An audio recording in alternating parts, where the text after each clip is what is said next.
ఈ దినము సంఘానికి దేవుని యొక్క సందేశము అపోస్తలుల కార్యములు 2వ అధ్యాయము 42వ వచనం నుండి 47వ వచనం వరకు. Acts of the Apostles chapter 2 verses 42 through 47. వీరు అపోస్తలుల బోధయందును సహవాసమందును రొట్టె విరుచుటయందును ప్రార్థన చేయుటయందును ఎడతెగక యుండిరి. అప్పుడు ప్రతివానికిని భయము కలిగెను, మరియు అనేక మహత్కార్యములను సూచక్రియలను అపోస్తలుల ద్వారా జరిగెను. విశ్వసించిన వారందరూ ఏకముగా కూడి తమకు కలిగినదంతయు సమష్టిగా ఉంచుకొనిరి. ఇదియుగాక వారు తమ చర స్థిరాస్తులను అమ్మి అందరికిని వారి వారి అకర కొలది పంచిపెట్టిరి. మరియు వారు ఏక మనస్కులై ప్రతిదినము దేవాలయములో తప్పక కూడుకొనుచు ఇంటింటా రొట్టె విరుచుచు దేవుని స్తుతించుచు ప్రజలందరి వలన దయ పొందిన వారై ఆనందముతోనూ నిష్కపటమైన హృదయముతోనూ ఆహారము పుచ్చుకొనుచుండిరి. మరియు ప్రభు రక్షణ పొందుచున్న వారిని అనుదినము వారితో చేర్చుచుండెను.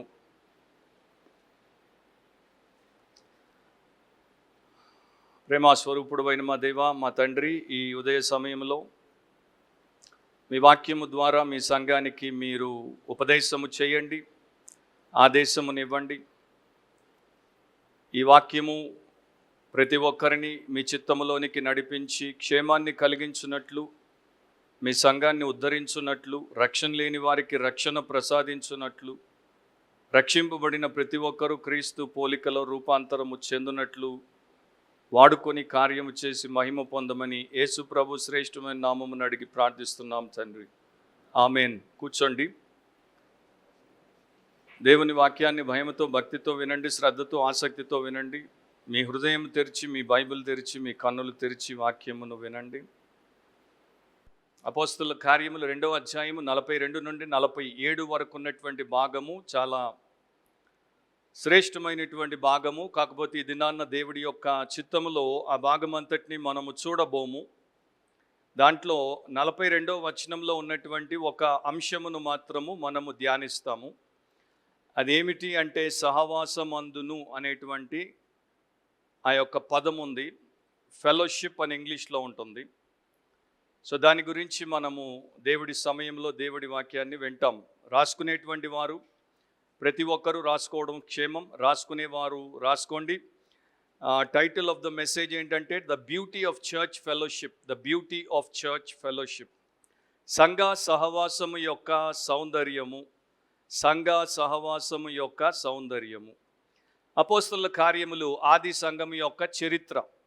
సో ఆది సంఘము ఉనికిలోనికి వచ్చినప్పుడు దేవుడు ఆది సంఘాన్ని దీవించిన విధానాన్ని బట్టి అది ఎలా మసులుకుంది, ఎలా నడుచుకుంది, దేవుడి చిత్తంలో ఎలా వర్ధిల్లింది, విశాలపరచబడింది, అదంతా కూడా అపోస్తలుల కార్యముల్లో మనకి రాయబడి ఉంది. అండ్ ఆది సంఘములో దేవుడి యొక్క ఉద్దేశము, దేవుని యొక్క విధానం ఏంటో సంఘము ద్వారా దేవుడు మనకి చూపించాడు. అది క్రైస్తవ సంఘానికి గత 2000 సంవత్సరాలుగా ఉన్నటువంటి ఒక మాదిరి. సో క్రిస్టియన్ ఫెలోషిప్ అంటే క్రైస్తవ సహవాసము అనేది ఏమిటి, క్రైస్తవ సహవాసమును ఆది సంఘము ఎలా కలిగి ఉండింది, దాంట్లో ఎలా కొనసాగింది అనేది మనము నేర్చుకోవడం చాలా అవసరము. ఎందుకంటే ప్రస్తుతం ఉన్నటువంటి అవగాహనకి బైబిల్లో దేవుడు రాయించినటువంటి వాక్య సత్యానికి పొంతన లేకుండా ఉంది గనుక ఆది సంఘము ఆత్మతో నింపబడినప్పుడు నిజమైన ఆత్మీయ సహవాసంలో ఎలా వర్ధిల్లిందో మనము తెలుసుకోవడం మనకి దీవెనకరం. 42వ వచనంలో ఉన్నటువంటి అపోస్తలుల బోధ, సహవాసము, రొట్టె విరుచుట, ప్రార్థన చేయుట, ఈ 4 కూడా 4 పిల్లర్స్ ఆఫ్ ద చర్చ్ అని అభివర్ణించబడ్డాయి. సంఘానికి ఉండేటువంటి 4 స్తంభాలు. సో ఫెలోషిప్ అనేది, సహవాసం అనేది సంఘమునకు ఒక స్తంభము వంటిది, చాలా కీలకమైనటువంటి అంశం అది. ఆది సంఘము ఏ ప్రకారము ఈ 4ంటికి కూడా సమర్పించబడి ఉందో, తెలుగులో ఎడతెగక అని ఉంది. అంటే ఎడతెరిపి లేకుండా వర్షం పడుతోంది అంటే ఆగకుండా వర్షం పడుతోంది అని ఎట్లా అర్థమో, వీరు కూడా ఆగకుండా ఈ 4 చేశారు. ఆగకుండా అపోస్తలుల బోధ వినేవారు, ఆగకుండా సహవాసం చేసేవారు, రొట్టె విరిచేవారు, ప్రార్థన చేసేవారు. సో వారు వాటికి సమర్పించబడి ఉన్నారు. డివోటెడ్ అంటూ దోస్ 4 థింగ్స్. మరి మనము మన క్రైస్తవ సంఘముగా ఆ పద్ధతిలో అలాగే అర్పించబడినటువంటి వారముగా ఉన్నామా? మన వ్యక్తిగత అండ్ సంఘ జీవనంలో సహవాసం అలాగే మనము చేస్తున్నామా అనేది దేవుడు మనల్ని ఆలోచింపజేసేటువంటి విషయం. సో ప్రత్యేకంగా సహవాసము, ఫెలోషిప్ అనేది ఈ రోజున చూస్తాము. సో కొన్ని ప్రశ్నలు వస్తాయి మనకి. క్రిస్టియన్ ఫెలోషిప్ అంటే ఏంటి? అండ్ ఈ క్రైస్తవ సహవాసం ఎవరితో చేయాలి, ఎలా చేయాలి, ఎప్పుడు చేయాలి, ఎక్కడ చేయాలి అనేటువంటి ప్రశ్నలన్నిటికి కూడా దాదాపుగా ఈరోజు ఈ సందేశంలో దేవుడు మనకి జవాబులు ఇస్తాడు. క్లుప్తంగానే ఉంటుంది కానీ జవాబులు మనం పొందుకుంటాం. మీరు రాసుకుంటుంటే మొదటి పాయింట్ రాసుకోండి, the life of fellowship. The life of fellowship, సహవాస జీవితము. సహవాస జీవితము 42లో వీరు సహవాసమందును ఎడతెగక ఉండిరి. వీరు అంటే ఎవరు? 41వ వచనం ప్రకారము రక్షణ పొందినటువంటి వారు. కాబట్టి అతని వాక్యము అంగీకరించిన వారు బాప్తిస్మం పొందిరి. ఆ దినమందు ఇంచుమించు 3,000 మంది చేర్చబడిరి. 120 మంది ముందే ప్రభువునందున్నారు, ప్రభువుకు ప్రియులుగా ఉన్నారు. ఆ 120 మందికి దేవుడు పెంతెకొస్తు దినాన్న పరిశుద్ధాత్మ ప్రసంగము పేతురు ద్వారా జరిగించినప్పుడు మరో 3,000 మందిని రక్షింపజేసి వారికి అప్పగించాడు. సో సంఘము 3,120 మందితో ఆ సమయంలో ఉంది. వీరందరూ కూడా ఒక్కరు కూడా మినహాయింపు లేకుండా, ఒక్కరు కూడా వేరు కాకుండా 3,120 మంది ఆ యొక్క 4గింటికి తమను తాము సమర్పించుకున్నారు. సో క్రైస్తవ జీవితం యొక్క సారము, ఎసెన్స్ ఆఫ్ క్రిస్టియన్ లైఫ్ ఏంటి అంటే దేవుడితో సహవాసము, తండ్రి కుమార పరిశుద్ధాత్మతో మనకు మొదట సహవాసము, ఆ తర్వాత ఆయన యొక్క పిల్లలైనటువంటి క్రీస్తు యేసునందు రక్షింపబడినటువంటి పరిశుద్ధులతో, క్రైస్తవులతో మనకి సహవాసం. ఇది ఒక విడదీయలేనటువంటి బంధము. మనం ఇటు దేవుడితో సంబంధాన్ని కలిగి ఉంటే దేవుడి యొక్క పిల్లలతో మనకి ఇటు సంబంధము ఆయనే ఏర్పాటు చేశాడు.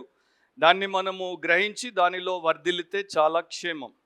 సో ఇక్కడ సహవాసము, ఫెలోషిప్ అనగానే గత కొన్ని వందల సంవత్సరాలుగా చాలామందికి వాక్య అవగాహన లేదు కనుక ఫెలోషిప్ అంటే గ్యాదరింగ్ అనుకుంటారు. అంటే మనం కలుసుకోవడం, ఫిజికల్గా మనము చర్చిలో కలుసుకోవడము, లేకపోతే మనం కలుసుకున్నప్పుడు అన్నపానాలు తీసుకోవడము, లేకపోతే మనం కలుసుకున్నప్పుడు ఆ విషయాలు ఈ విషయాలు మాట్లాడుకోవడము, లేకపోతే మనం కలుసుకున్నప్పుడు మనకు ఏదైనా అవసరం ఉంటే ఆ సహాయాన్ని అడిగి పొందుకోవడము అని నానా రకాలుగా అనుకుంటారు.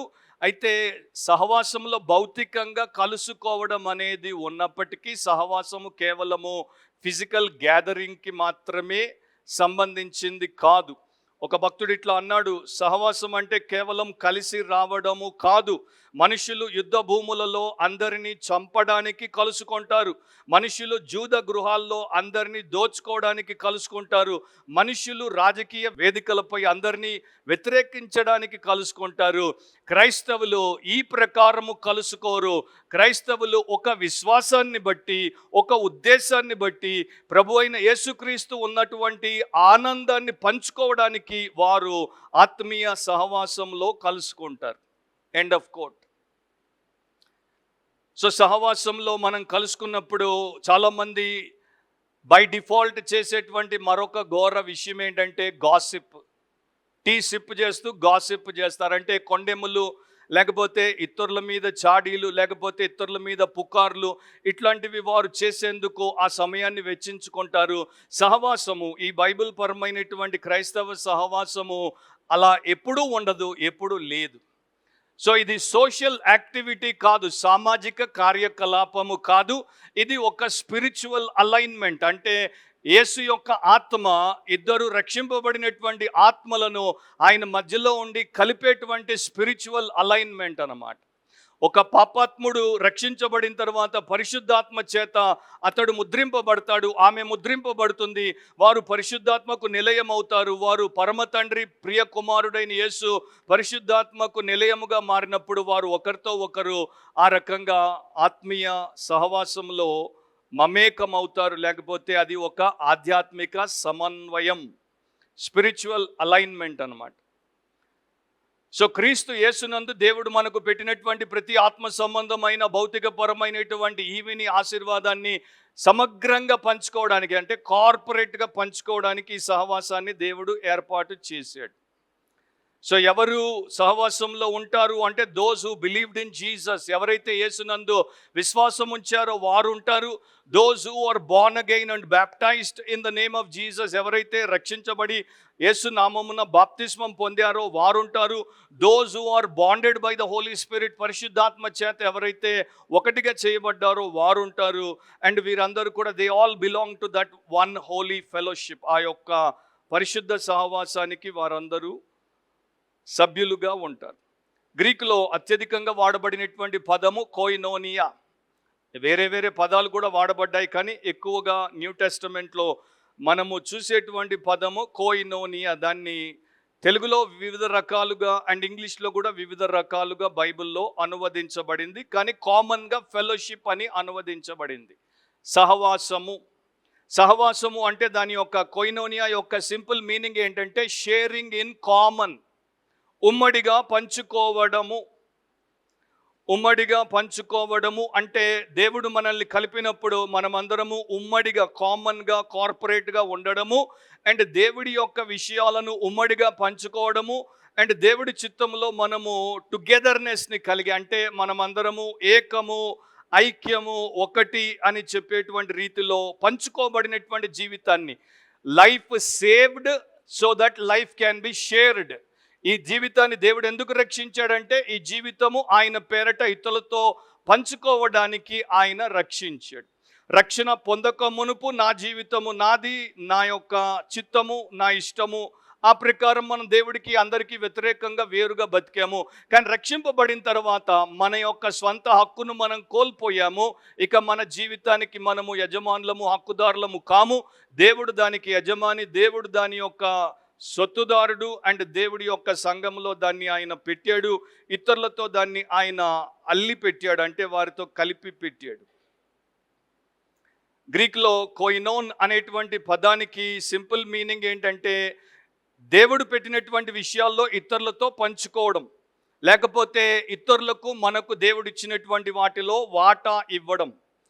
అది ఇక్కడ మనకి ఆత్మదేవుడు చక్కగా రాయించి చూపించాడు. అపోస్తలుల కార్యములు 2వ అధ్యాయంలో ఇట్లా రాయబడి ఉంది, 44, 45 వచనాల్లో, విశ్వసించిన వారందరూ ఏకముగా కూడి తమకు కలిగినదంతయు సమష్టిగా ఉంచుకొనిరి. అంటే వారికి ఉన్నటువంటి భౌతికపరమైనటువంటి సమస్త విషయాలు అందరికీ ఉపయోగపడేటట్టు ఒకటిగా ఒక చోట పెట్టారు, పూల్ చేసి పెట్టారు. ఇవియుగాక వారు తమ చర స్థిరాస్తులను అమ్మి అందరికీ వారి వారి అక్కర కొలది పంచిపెట్టిరి. సో అక్కడ మీనింగ్ అది. కాకపోతే ఆ స్థితి ఆది సంఘం వరకే ఉండింది. ఆది సంఘము తర్వాత అలా corporate community sharing, community living అనేది ప్రపంచంలో చాలామంది చేయడం మానేశారు. చేయాలని దేవుడు చెప్పలేదు కనుక చేయాల్సిన అవసరం లేదు. కానీ ఆ మీనింగ్ఫుల్గా ఆ ఫెలోషిప్ని ఎట్లా కొనసాగించాలో అది మనం నేర్చుకుంటాం.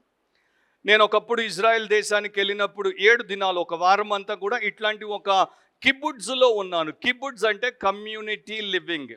దాదాపు ఒక 70 కుటుంబాలు, వారు వారి పిల్లలు ఆ యొక్క మరి కొన్ని ఎకరాల స్థలంలో కాంపౌండ్ కట్టుకున్నారు. వారందరూ కామన్ హౌసింగ్ పెట్టుకున్నారు. అందరికీ ఒకే కిచెన్ ఉంటుంది, అందరికీ ఒకే బ్యాంక్ ఉంటుంది, అందరూ పోయి కష్టపడి పనిచేస్తారు, అందరి యొక్క సంపాదన ఒకే చోట కూరుస్తారు, అందరికీ అవసరాలు ఏవైతే ఉన్నాయో ఆ సంపాదన నుండి తీరుస్తారు. ఇది నాది, అది నీది అని చెప్పుకోవడానికి ఉండదు. వారందరి మైండ్ సెట్, వారందరి లైఫ్ స్టైల్ ఏంటంటే ఇది మనది. అట్లా ఆది సంఘము చేసింది. కానీ ఆది సంఘ కాలంలోనే అపోస్తలుల కార్యముల్లో ఆ పరిస్థితి మారిపోయిందని 6వ అధ్యాయంలో దేవుడు మనకి చూపిస్తాడు. 6వ అధ్యాయంలో మొదటి 2 వచనాల్లో, ఆ దినములలో శిష్యుల సంఖ్య విస్తరించినప్పుడు అనుదిన పరిచర్యలో తమలోని విధవరాండ్రను చిన్న చూపు చూచిరని హెబ్రీయుల మీద గ్రీకు భాష మాట్లాడు యూదులు సనుగసాగిరి. సో సంఘం ఈ పాటికి కొన్ని వేల మంది అయిపోయేసరికి 2 మరి భాషలు మాట్లాడేటువంటి యూదులు, కొందరేమో మరి గ్రీకు భాష మాట్లాడుతున్నారు, కొందరేమో హెబ్రీ భాష మాట్లాడేటువంటి వారు. సో దాంట్లో కొంతమంది విధవరాండ్రను వారు చిన్న చూపు చూశారని వారు సనుక్కుంటుంటే, అప్పుడు ఆ 12 అపోస్తలు తమ యొద్దకు శిష్యుల సమూహమును పిలిచి, మేము దేవుని వాక్యము బోధించుట మాని ఆహారం పంచిపెట్టుట యుక్తము కాదు, లేకపోతే కింద ఫుట్ నోట్లో బల్లల యొద్ద పరిచర్య చేయుట. 2 జరిగేవి. ఒకటి ఆహారం పంచేవారు, రెండవది వారి యొక్క అవసరానికి ధనాన్ని కూడా ఇచ్చేవారు. సో ఆ సమయంలో ఇట్లాంటి ఈ యొక్క సమిష్టి మరి జీవనం అనేది కొనసాగలేదు. అండ్ దేవుడు దీన్ని కూడా ఆమోదించాడు, దీన్ని కూడా ఆయన దీవించాడు అనేది కనబడుతుంది. కానీ ఒకరి అవసరాలు ఒకరు తీర్చుకునేవారు. సో ఒక చిన్న పిల్లవాడిని, క్రైస్తవ చిన్న పిల్లవాడిని ఒక క్రైస్తవుడు ప్రశ్నించాడు, ఫెలోషిప్ అంటే ఏంటో నీకు తెలుసా? ఫెలోషిప్ యొక్క అర్థము నీవు చెప్పగలవా? వాడు వెంటనే అన్నాడు, I guess it is 2 fellows in a ship అన్నాడు.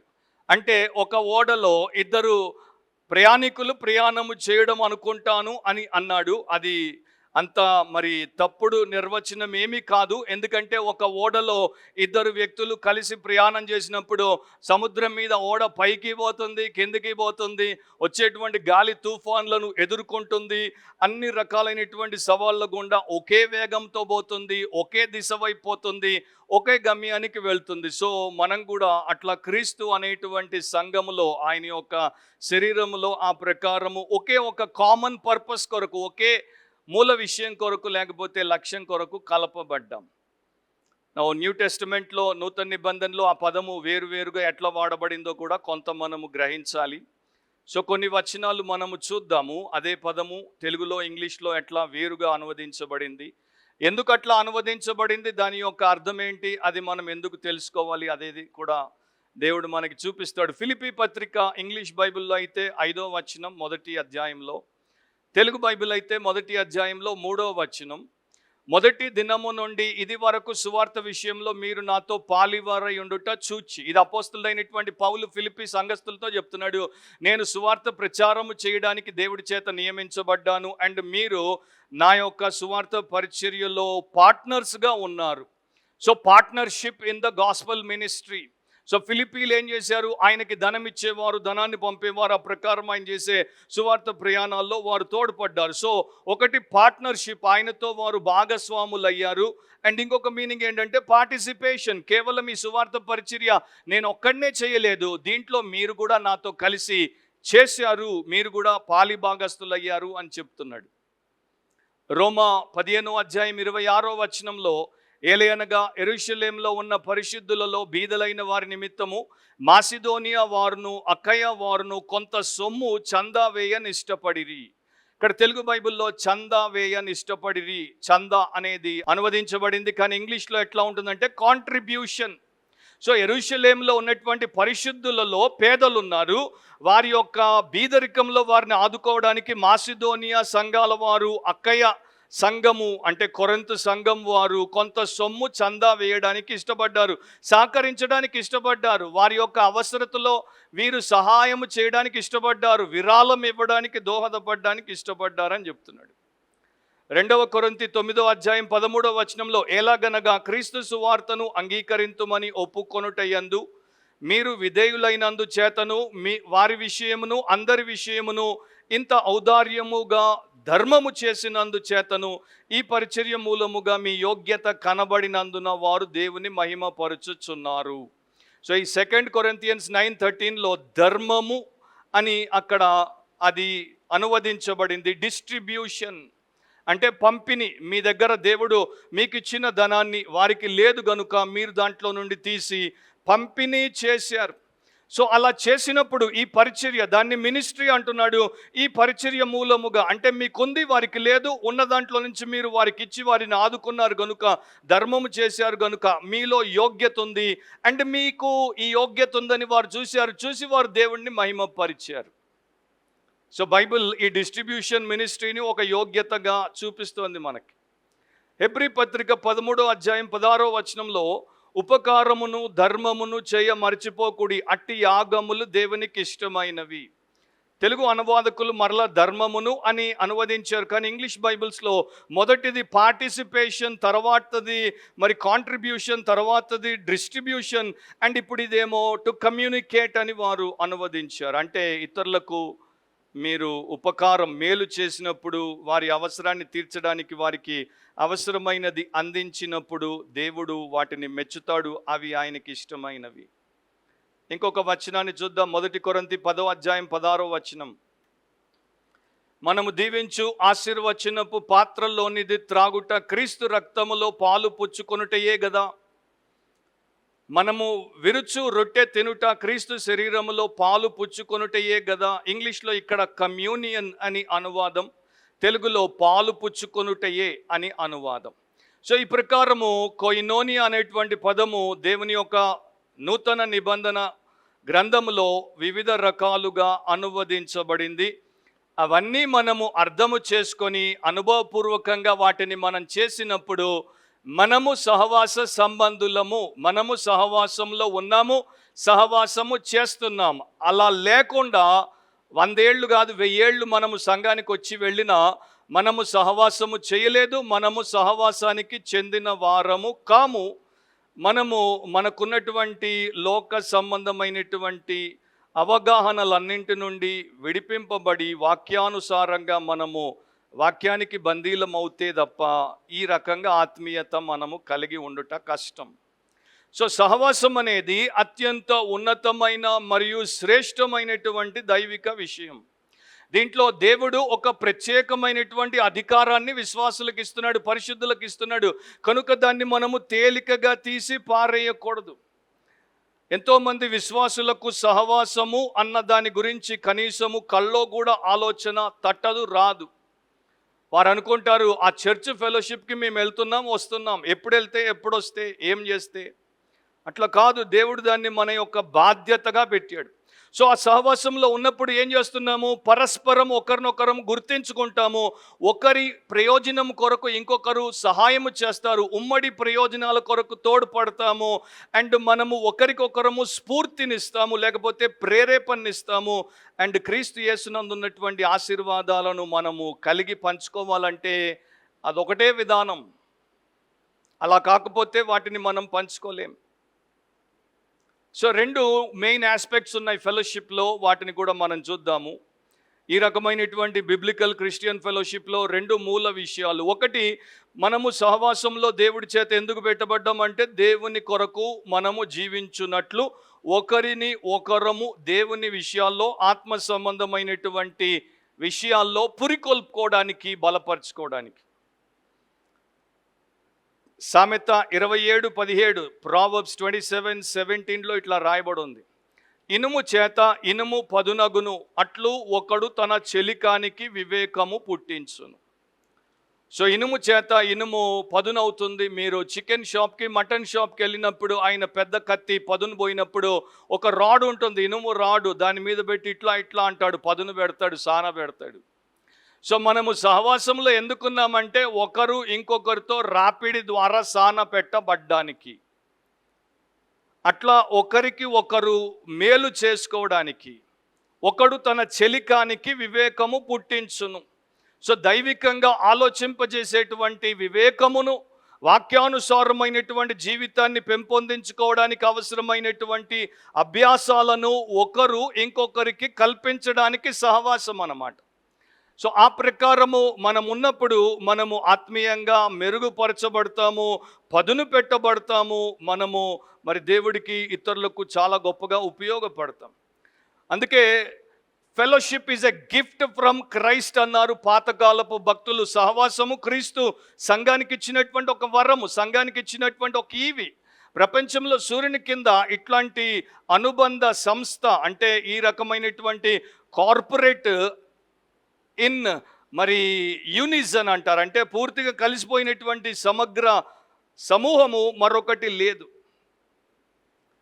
సో దేవుడు మనకిచ్చినటువంటి ఆ సహవాసాన్ని మనము నిర్లక్ష్యము చేయకూడదు. ఒకవేళ నేను రెగ్యులర్గా చర్చ్ ఫెలోషిప్కి రాలేదు అంటే 2 చేస్తున్నాను. ఒకటి, మీ యొక్క సహాయము నాకు అక్కర్లేదు, మీ ప్రోత్సాహము నాకు అక్కర్లేదు, మీరు లేకుండా నేను ఆత్మీయంగా బాగానే ఉంటాను, నిలబడే ఉంటాను, పైకి ఎదుగుతాను అని నేను ఒక అబద్ధపు సాక్ష్యం ఇస్తున్నాను. రెండవది, నేను రాను, నేను మీకు సహాయం చేయను, నేను మిమ్మల్ని ప్రోత్సహించను, నేను ఆ శరీరంలో భాగముగా ఉండను, నేను మీ పట్ల దేవుడి చిత్తాన్ని నా జీవితంలో నెరవేర్చను. ఈ 2 కూడా దారుణమైన పాపాలు, నేరాలు. అంటే ఎంతమందికి తెలుసు, బైబిల్ ఎన్ని మార్చినా కూడా ఇట్లాంటి బోధ బైబిల్లో ఉంది. బేసిక్ టీచింగ్ అబౌట్ ఫెలోషిప్ ఏంటో నాకు తెలియకుండా 50 ఏళ్ళు క్రైస్తవుడిగా బతికానని 50th స్పిరిచువల్ బర్త్డే చేసుకుంటే ఏం లాభం? సో ఎట్టి పరిస్థితుల్లో కూడా మనము అనివార్య పరిస్థితులు అయితే తప్ప, అంటే రోగం వచ్చి లేవలేని పరిస్థితిలో, లేకపోతే మరో చోటుకి వెళ్ళినప్పుడు అక్కడ సంఘంలో మనము హాజరవుతే, లేకపోతే మరొక జైల్లో మనం ఉంటే తప్ప పౌల్లాగా మనము మన సంఘ సహవాసాన్ని ఎగ్గొట్టకూడదు. కానీ చాలా చిన్న చిన్న విషయాల కొరకు సామాన్యంగా ఎగ్గొట్టుట మనకు అలవాటు. అండ్ మన క్రిస్టియన్, ముఖ్యంగా ఇండియన్ క్రిస్టియన్ మైండ్ సెట్లో వారమంతా నాకు పనుంటే నేను సోమవారం సెలవు పెట్టిపోయి పని చేసుకుంటా అని అనుకోము. నేను సండే ఎగ్గొట్టిపోయి నా పని చేసుకుంటా అనుకుంటాను. అది ఒక ఘోరమైనటువంటి క్రైస్తవుడికి ఉండకూడనటువంటి నీచ లక్షణం. నేను దేవుడి దినాన్న ఎగ్గొడతాను, నాకు జీతం ఇచ్చేటువంటి ఒక దుర్మార్గుడైనటువంటి యజమాని దినాన్ని ఎగ్గొట్టను అండం కన్నా అవివేకం ఇంకొకటి లేదు. సో మనము రోజు రోజుకి ప్రపంచం ఎట్లా మారిపోతుందో చూస్తున్నాము, లోకంలో ఎట్లాంటి పరిస్థితులు వస్తున్నాయో చూస్తున్నాము, అండ్ మనకి ఎన్ని రకాలైనటువంటి సమస్యలు వస్తున్నాయో చూస్తున్నాము. యుద్ధాలు జరుగుతున్నాయి, కరువులు వస్తున్నాయి, విపరీతమైనటువంటి వాదాలు పెరిగిపోతున్నాయి. మనం రేపు ఎలాంటి పరిస్థితుల్లో ఉంటామో మనకి తెలియదు. అలాంటప్పుడు మనకి మన స్వంత స్థానిక సంఘ సహవాసం ఎంత కీలకం, మన సపోర్ట్ గ్రూప్ మనకెంత ముఖ్యం, మన స్పిరిచువల్ కవరింగ్ మనకెంత అనివార్యం అనేటువంటిది మనం ఎన్నిసార్లు ఆలోచిస్తున్నాం. 1986 నుండి 1990 వరకు 4 ఏళ్ళు ఫ్రాంక్ రీడ్ అనేటువంటి ఒక వ్యక్తి అమెరికన్ని అమెరికా శత్రువులు పట్టుకున్నప్పుడు లెబనాన్ దేశంలో, ఇప్పుడు ఏదైతే ఇజ్రాయిల్ లెబనాన్ని బాంబులు చేసి నాశనం చేస్తుందో ఆ దేశంలో ఒక చెరసాల సెల్లో ఆయన్ని 4 ఏళ్ళు బంధించి పెట్టారు. సో ఆ దినాలు చాలా దారుణంగా ఫ్రాంక్ రీడ్కి గడిచేవి. ఆయన్ని ఐసోలేషన్లో పెట్టారు, అంటే ఒంటరిగా ఒక సెల్లో పెట్టారు. అండ్ పెట్టిన చాలా సమయం ఆయన్ని బ్లైండ్ ఫోల్డ్గా, అంటే కళ్ళకు గంతలు కట్టి పెట్టారు, వెనక్కి చేతులు కట్టేశారు, కళ్ళకు గంతలు కట్టేశారు, చీకటి గదిలో పెట్టారు. కొన్నిసార్లు గోడకు వారు చైన్ వేసి ఆయన్ని పెట్టేవారు. ఆయన ఎవరితో మాట్లాడడానికి అవకాశం లేదు, నిశ్శబ్దంలో చీకట్లో బతికాడు. కొన్ని దినాలు గడిచిపోయిన తర్వాత ఆయన్ని గది మార్చినప్పుడు ఇంకొక గదిలోనికి తెచ్చారు, కానీ అదే పరిస్థితుల్లో కళ్ళకు గంతలతోనే వచ్చాడు. ఆయనకి కొన్ని రోజుల తర్వాత అర్థమైంది ఆ గదిలో ఇంకా వేరే వారు కూడా ఉన్నారని, ఆ చిన్న గదిలో ఇంకా ఇతరులు కూడా ఉన్నారని అర్థం కావడానికి కొన్ని రోజులు పట్టింది. తర్వాత 3 వారాల తర్వాత ఆ పక్కనున్న వారి పేర్లు ఆయన తెలుసుకోగలిగాడు. ఒక ఆయన పేరు టెర్రీ ఆండర్సన్, ఇంకొక ఆయన పేరు టామ్ సూదర్లాండ్. వీళ్ళు కూడా అమెరికన్లు, వీళ్ళు కూడా బందీలు. సో వాళ్ళిద్దరూ ఈయన్ని పలకరించలేదు. 3 వారాలు అంటే 21 days ఒకే సెల్లో 3 ఉన్నారు, అయినా ఇద్దరు ఆయన్ని పట్టించుకోలేదు, పలకరించలేదు, ఆయన్ని తాకలేదు, ఆయన ఉనికి వారు గుర్తించలేదు. ఈయన విడుదలయ్యాడు 4 ఏళ్లకి 1990లో. అప్పుడు టైమ్ మ్యాగజైన్ ఈయన ఇంటర్వ్యూ చేసినప్పుడు ఈ యొక్క ఫ్రాంక్ రీడ్ ఇట్లా చెప్పాడు, ఆ గదిలో 21 రోజులు నేను ఉన్నానన్నది ఎవరికీ తెలియలేదు, నేను అక్కడ ఉనికి కలిగి ఉన్నానన్నది ఎవరికి పట్టలేదు, నా చుట్టూ ఒక్కరు కూడా శ్రద్ధ చూపకుండా బ్రతకడము నన్ను ఎంత క్షీణింపజేసింది, నన్ను ఎంత కృంగదీసింది అంటే నా జీవితంలో అట్లాంటి చేదు అనుభవం నాకు ఇంకొకటి లేదు. నేను ఆ రోజున ఒక ప్రధానమైన జీవన సత్యాన్ని నేర్చుకున్నాను. అదేంటంటే ఒకరు ఇంకొకరి పట్ల శ్రద్ధ చూపడం అనేది ఒక శక్తివంతమైనటువంటి బలము, కానీ అదే ప్రకారము ఒకరు ఇంకొకరిని పట్టించుకోకపోవుట అంటే ఆ మనిషికి విలువ లేదు, ఇక వాడు లోకంలో ఒంటరి వాడు అని అంటే వేలెత్తి చూపడం.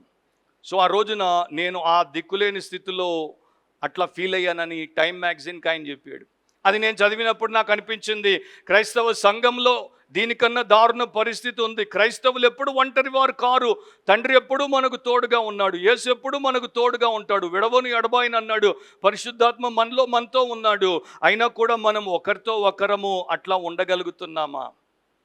చిన్న చర్చిలో కూడా ఇట్లా మరి ఇంకొకరిని పట్టించుకోకుండా, వారి పేరేంటో వీరికి తెలియకుండా, వారిని ఎప్పుడు పలకరించకుండా, వారికి ఎప్పుడు వీరు సహకారము అందించకుండా గడిపేసేటువంటి వారి సంగతి ఏంటి? సో దేవుడు ఏం చేశాడంటే అట్లాంటి లోకము నుండి ఈ గొప్ప వ్యవస్థను పెట్టాడు. దాంట్లో అది ఉంది, కానీ ఇక్కడ అట్లా ఉండకూడదు. జైల్లో, లెబనాన్లో ఆయనకు ఆ అనుభవం ఎదురైందేమో, కానీ ఒక క్రిస్టియన్ చర్చ్లో అట్లాంటి అనుభవంలో ఎవరు ఉండకూడదు, కానీ ఉన్నారు. అది విచారకరమైనటువంటి విషయం.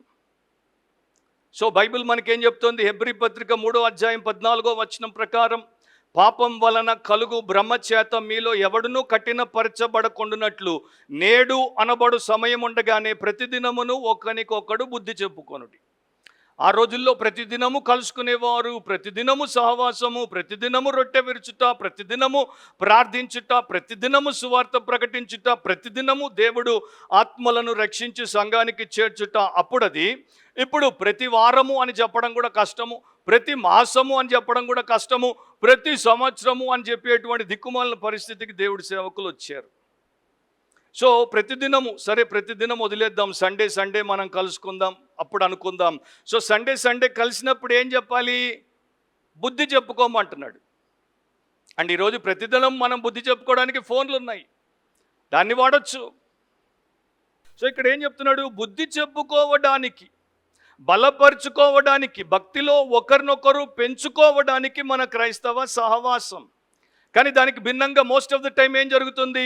బుద్ధిహీనంగా ప్రవర్తించడానికి, బలహీనపరుచుకోవడానికి, భక్తిహీనులుగా తయారవ్వడానికి, వారిని కిందికి లాగడానికే చాలాసార్లు చాలామంది వాడుకుంటున్నారు అనేది ఒక చెప్పకూడని సత్యం.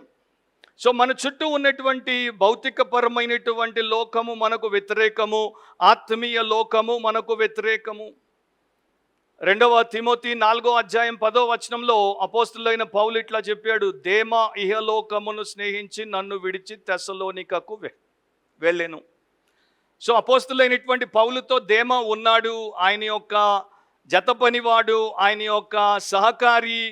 అయినా కూడా కొంత సమయం తర్వాత పౌలు మరలా జైలుకి వెళ్తున్నాడు కనుక సహవాసం అనేది దేమాకి సరిగ్గా దొరకట్లేదు కనుక దేమా మనసు మోజు లోకం మీదకి వెళ్ళిపోయింది. ఇహలోకాన్ని స్నేహించాడు, పౌలును విడిచిపెట్టేశాడు, ప్రభువును విడిచిపెట్టేశాడు, వెళ్ళిపోయాడు.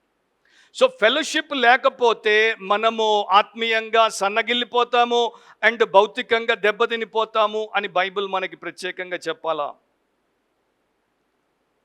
ఒక భక్తుడు ఇట్లా రాశాడు, తెలుగులోనే అనువాదము చెప్తున్నాను. క్రైస్తవులందరికీ పరలోకం గురించిన ఒకే నిరీక్షణ ఉంది, ఒకే రకమైన ఆనందాలు, పాపం పట్ల ఒకే రకమైన ద్వేషం, పోరాటానికి ఒకే రకమైన శత్రువులు ఉన్నారు.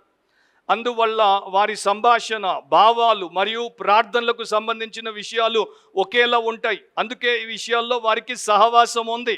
ఈ విధంగా తొలి క్రైస్తవులు తమ ఆస్తిని ఉమ్మడిగా కలిగి ఉన్నారు. తాము సహోదరుల సమూహమని, అంటే బ్రదర్లీ ఫెలోషిప్ అని గుర్తించారు. క్రైస్తవులుగా మారకముందు ఎంతగా వేరుగా ఉన్నప్పటికీ ఇప్పుడు తమకు గొప్ప మరియు ముఖ్యమైన ఉమ్మడి ప్రయోజనాలు ఉన్నాయని ఆది క్రైస్తవులు భావించారు. వారి భావాల్లో, ప్రయోజనాల్లో, ప్రమాదాల్లో, సంఘర్షణల్లో, అభిప్రాయాల్లో మరియు వారి కొరకు ఎదురు చూస్తున్నటువంటి ధన్యమైన నిత్యత్వమును గూర్చిన నిరీక్షణలో వారందరూ ఐక్యముగా ఉన్నారు. End of quote. రెండో విషయం, పరస్పరము ఒకరిని ఒకరము ప్రేమించుకోవడానికి, ఒకరి క్షేమాన్ని ఒకరు కోరుకోవడానికి, ఒకరికి ఒకరు తోడ్పడడానికి ఈ యొక్క సహవాసాన్ని దేవుడు పెట్టాడు. So fellowship builds strong interpersonal relationships. మన మధ్యలో వేరు వ్యక్తులు, వేరు కుటుంబాలు సంఘంలో ఒక దేవుని కుటుంబముగా మారినప్పుడు వారి మధ్యలో ఆ యొక్క అనుబంధము, ఆప్యాయత, అనురాగములు ఈ సహవాసము ద్వారా కలుగుతాయి, కొనసాగుతాయి, బలంగా స్థిరపడతాయి. ఈ బైబిల్లో మీరు ఎక్కువ సార్లు ఏం పదాలు చదువుతారంటే సహోదరులారా, బ్రదర్స్ అండ్ సిస్టర్స్. అండ్ యేసు అందుకనే మనకి నేర్పించాడు, పరలోకమందున్న మా తండ్రి, ఆయన మన తండ్రి. అండ్ యేసు మన జ్యేష్ఠ సహోదరుడు, మనం ఒకరికి ఒకరము బ్రదర్స్ సిస్టర్స్.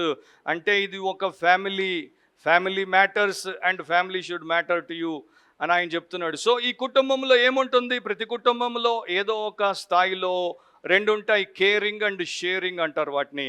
అంటే శ్రద్ధ చూపడము, పంచుకోవడము, ఇది ప్రతి కుటుంబంలో ఉంటాయి. అండ్ క్రైస్తవ కుటుంబంలో ఉండకపోతే, అందుకనే ఎవరైనా సరే ఈ కమ్యూనియన్లో, ఈ పార్టిసిపేషన్లో, ఈ పార్ట్నర్షిప్లో, ఈ ఫెలోషిప్లో, ఈ యొక్క డిస్ట్రిబ్యూషన్ నెట్వర్క్లో కలవకుండా ఇండిఫరెంట్గా, అంటే నిర్లక్ష్యముతో నేను వస్తాను కానీ నేను ఎవరితో కలవను, నేను వేరుగా ఉంటాను, వేరుగా వచ్చిపోతాను. అండ్ వారు చేసేది అంత స్మాలెస్ట్ డిగ్రీ అయినా కూడా, అంత చిన్న స్థాయిలో వారు ఆ రకమైనటువంటి పని చేసినా అది చర్చ్ బాడీకి డ్యామేజ్ చేస్తుంది, అది దేవుని చిత్తాన్ని పాడు చేస్తుంది, అది దేవుడి నామానికి దూషణ తెస్తుంది. కనుక దేవుడు వారిని విడిచిపెట్టడు. మరో భక్తుడు అన్నాడు ఇట్లా, కోట్ చేస్తున్నాను, నేను అతనితో ఏకమైతే అతనికి ఏది సంభవిస్తుందో అది నాకు కూడా సంభవిస్తుంది. అతని దుఃఖాలు, ప్రమాదాలు, బాధ్యతలు, సంతోషాలు, శ్రేయస్సు లేదా కష్టాలు నావవుతాయి. నిజమైన సహవాసంలో ఒంటరితనం, స్వాతంత్రం ఉండవు. అందరూ ఉమ్మడి భాగస్వాములే. సో ఆయన అంటాడు, ఒక క్రైస్తవుడు ఈ ప్రకారం తన స్థానిక సంఘ జీవితంలో పాలిభాగస్థుడు అవ్వకపోతే, పాలిభాగస్థురాలు అవ్వకపోతే అది క్షమించరాని నేరం. వారు దేవుడి యొక్క నేరుగా ఇవ్వబడినటువంటి ఆదేశానికి అవిధేయత చూపి దాన్ని వారు కంప్లీట్గా వారి జీవితానికి దూరం చేసుకుంటున్నారు. అండ్ బైబిల్ అట్లాంటి విశ్వాసులను ఎరుగదు. బైబిల్ మనకి చెప్పేది ఏంటంటే, మనమందరము సార్వత్రిక సంఘములో సభ్యులము, కాకపోతే క్రీస్తు యొక్క శరీరముగా ఉన్నటువంటి స్థానిక సంఘంలో అవయవాలము. చక్ కాల్సన్ అనేటువంటి ఒక ఆయన అమెరికన్ ప్రెసిడెంట్ రిచర్డ్ నిక్సన్కి అడ్వైజర్గా పనిచేశాడు. ఇద్దరు ప్రెసిడెంట్ అండ్ అడ్వైజర్లు ఇద్దరు ఒక స్కాండల్లో దొరికారు, జైలుకి వెళ్ళాడు. జైల్లో ఉన్నప్పుడు రక్షించబడ్డాడు. రక్షించబడిన తర్వాత ప్రిజన్ మినిస్ట్రీని మొదలుపెట్టాడు. జైల్లో ఉన్న వారికే పరిచర్య. వరల్డ్ వైడ్ ప్రిజన్ మినిస్ట్రీకి చక్ కాల్సన్ ఒక పాయినియర్ అని చెప్పొచ్చు. ఆయన కొన్ని పుస్తకాలు రాశాడు. ఆయన రాసినటువంటి ఒక పుస్తకం పేరు ద బాడీ, శరీరము అనే పుస్తకం. సో ఈ యొక్క బైబిల్లో యేసు సంఘము, యేసు దేహము అని ఎట్లా రాయబడిందో దాన్ని తీసుకొని ఆయన ఒక పెద్ద ఎంత ఫ్యాట్ బుక్ రాశాడు, ద బాడీ. దాంట్లో ఒక పేరా కోట్ చేస్తున్నాను. ఆయన అంటాడు, అమెరికన్లకి రాడికల్ ఇండివిజువలిజం ఉంది. అంటే తీవ్రమైన వ్యక్తివాదము అమెరికన్ల యొక్క గుణ లక్షణము. అది అమెరికన్ చర్చిలో అమెరికన్ క్రిస్టియన్లను పట్టి పీడించేటువంటి ఒక విస్తృత స్థాయికి చెందిన virus. American church radical individualism నుండి విముక్తి చెందాలి. వారు అనుకుంటారు, మేము యేసును నమ్ముతున్నాం, మాకు యేసుకు సంబంధం ఉంది, Jesus and me and I don't need anybody, నాకు ఇంకెవరితో పని లేదు, సో నేను వ్యక్తిగతంగా యేసుతో నడుస్తాను, యేసుతో బ్రతుకుతాను అనుకుంటున్నారు. యేసు నీతో ఒంటరిగా నడవడు. యేసు తన మందతో నడుస్తాడు, తన సంఘంతో నడుస్తాడు. వారితో నీవు ఉంటే నీవు ఆయనతో ఉంటావు, వారితో నీవు ఉండకపోతే నీవు ఆయనతో ఉండవు, ఆయన నీతో ఉండడు. ఎందుకంటే బైబిల్ అంటోంది, we are the people of God, we are the new society, we are the body of Christ. మనం దేవుని ప్రజలము, మనము నూతన సమాజము, మనము క్రీస్తు శరీరము. అది లోకానికి సంఘము చూపించాలి. End of coat. రీసెంట్లీ మన దేశంలో, భారతదేశంలో కార్పొరేట్ సెక్టర్లో ఒక కొత్త నానుడి, కొత్త ట్రెండ్ మొదలైంది. దాన్ని క్వైట్ క్విట్టింగ్ అంటారు, క్వైట్ క్విట్టింగ్. సో నేను కొన్ని ఇంటర్వ్యూలు చూశాను. కార్పొరేట్ ఉద్యోగుల్ని మరి ఒక న్యూస్ పేపర్ వారు అడుగుతున్నారు, మీకు క్వైట్ క్విట్టింగ్ అంటే ఏంటో తెలుసా? అంటే నిశ్శబ్దంగా విరమించుకోవడం అంటే ఏంటో తెలుసా? అంటే తెలుసు. ఏంటి దాని అర్థం అంటే, నేను ఆఫీస్కి వస్తాను కానీ ముందున్నంత ఇన్వాల్వ్మెంట్ ఇప్పుడు ఉండదు.